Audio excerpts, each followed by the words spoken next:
Parce vous connaissez certainement des femmes aussi qui sont très belles physiquement, mais qui n'ont pas ce truc. Dès qu'elles ouvrent la bouche, elles sont ennuyeuses, elles ne sont pas éloquentes, elles n'ont pas de matière. Pourtant, il y en a priori pas très belles, mais qui sont élégantes, qui sont posées, qui sont séduisantes, éloquentes. Elles sont magnétiques. Désolée, le magnétisme n'est pas destiné uniquement à plaire aux hommes, non. C'est une sorte de connexion avec soi-même.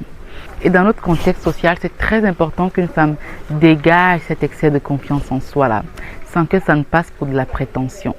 Ça prouve juste qu'elle est alignée avec son corps, son esprit et ses valeurs.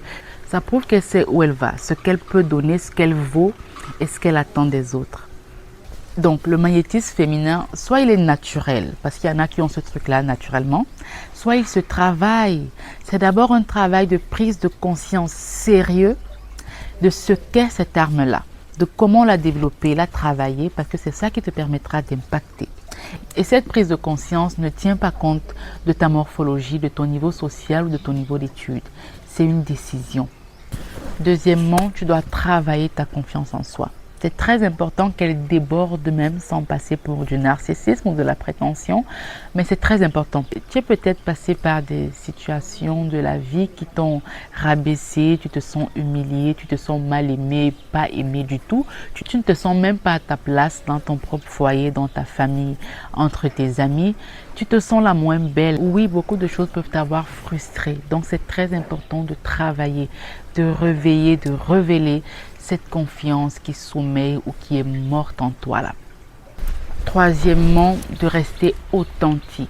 Le magnétisme ne te demande pas de changer ta personnalité, de t'adapter en fonction des circonstances pour obtenir ce que tu veux. Non, ça te demande de rester toi-même. Parce que c'est cette authenticité-là même qui fait tout ton charme.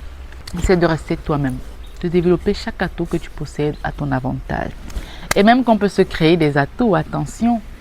En revoyant son style vestimentaire par exemple, parce que savoir s'habiller, l'élégance, ça compte beaucoup. En se cultivant régulièrement, en se formant, c'est très important. En apprenant l'art oratoire aussi, c'est important de savoir s'exprimer et de savoir se faire entendre, comprendre. En travaillant sa sensualité. La sensualité d'une femme ne compte pas que dans son couple.